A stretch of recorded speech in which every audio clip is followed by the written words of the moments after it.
This is the Mandalorian N-1 Starfighter MicroFighter. Now this set comes with 88 pieces, 2 minifigures, and retails for $16. And I have a lot to say about that price. But we are going to get into all of that. We are going to have portions down below where you can check out my thoughts, my building of the set, and so much more.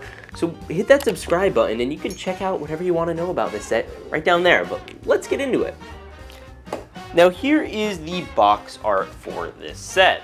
It seems to be travailing the dunes of Tatooine. You can see the, I guess, Tatooine village or whatever, Mos Espa, Mos Eisley. Behind it, you have the 6+ age, the number 75363, and the Mandalorian Starfighter name itself, with all of the details on it with that little orange stripe. Now you move it over, you have a little side box art, which is nice, and the back box art, which looks to be in Pelly's hangar. In fact, it looks like the same one they used on the actual, big version of the set. Now you also have a look at the figures, you have to look at the side box art, Baby Yoda on the side for scale, and just a bunch of other barcode stuff. Now let's take a look at the instruction manual. Here it is. It's really nothing that exciting. It just has all the basic stuff like how to build the figure. The little figure walking on the side is Mando down there, and then you scroll to the back of it and there is some advertisements for some new sets like from the Mandalorian, the mechs, and I'm gonna guess there's no Clone Wars. Okay, there's no Clone Wars.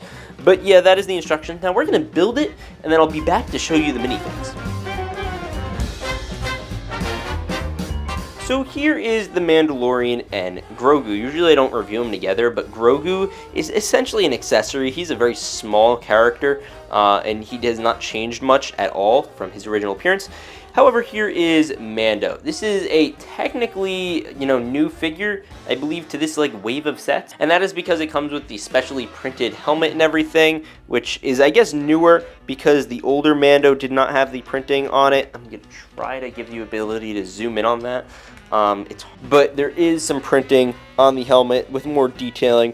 You take off the helmet and there he is. There's the face. That is very nice. And then you have the actual printing. The printing on this figure has always been gorgeous. It's been out for a good while now, actually. It's been out for 3 years, right? 2 years? 2 years.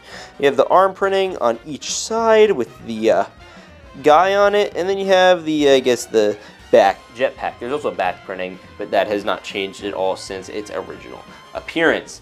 Now, this is a good way to get all of the minifigures your heart desires with regards to, I guess, the Mandalorian, because this is the starter kit. It's $16. It's a little set. You get the characters you want. It's a bad starter drug, and I'll tell you why. But let's take a look at the build first.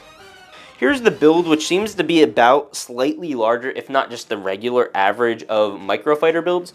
It does come with 2 stud shooters in the front, as well as these 2 engine pieces, which, can come off very easily if you want to, make it, weird or something. And then you have an area to sit both of your characters. You have an area to sit little baby Grogu right over here. And then you have an area to sit your buddy Din Djarin, and there's a little extra area for him so that way you can actually fit his jetpack, which is very nice. I like that about this. And then you have the little thrusts on the engines, and you have the little thing sticking out the back. This is not the first N-1 Starfighter we've gotten in MicroFighter form, and I do not own the older one, but what I do own is the Razor Crest, which was out not that long ago. There it is. So now we have both of Mando's ships in Lego form, which is kind of nice, but we'll discuss my thoughts on it now. Now, yet again, the issue with this set is pricing. You look up MicroFighters, and they are still a $10 Lego Star Wars set. You could look at the new one, that is Boba Fett. I have it pulled up on my computer right over here. It is still a $10 set on shelves with this, which is $17. Now that even has more pieces than this, but this is bigger and has some larger pieces, so that's okay. I think that it's been a long time coming for the Battle Pack to get a price increase from $10 to say 11 or 12. What is not okay is this going for 16, because they're trying to justify that essentially Grogu over here is going to be worth the extra $5 that of this set, which I'm sorry. No, this is not a $5 figure. I don't care how hard you try to sell it. It is at max $2, $3 extra to the set. I think if they put it at 15, I would have thought it was outrageous, but I thought, but 16 is just out of the realm of reasonability. That's ridiculous. It is an extremely overpriced set. It's a good starter kit if you want these characters. It's the cheapest way to get them. But pretty much everyone has them who collects any form of Lego Star Wars. If you don't collect and you're just starting collecting, and this is something that interests you, this might be a good thing if you eventually find it on sale, but I would not advise buying this if you're a hardcore Lego Star Wars fan. It's overpriced. I think it's extremely overpriced. It's okay. It's as I said, it's like fine.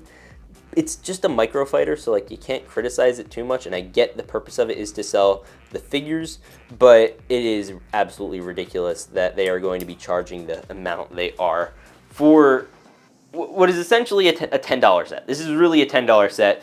I know we're going to pretend Grogu's going to make it worth more. Fine, $11 set at max. It is overpriced proportionally for what it is by almost like 40-50%. It is overpriced, in my opinion, so do not buy it. Either way, with that said, I hope you all enjoyed this little review. Peace out and stay awesome.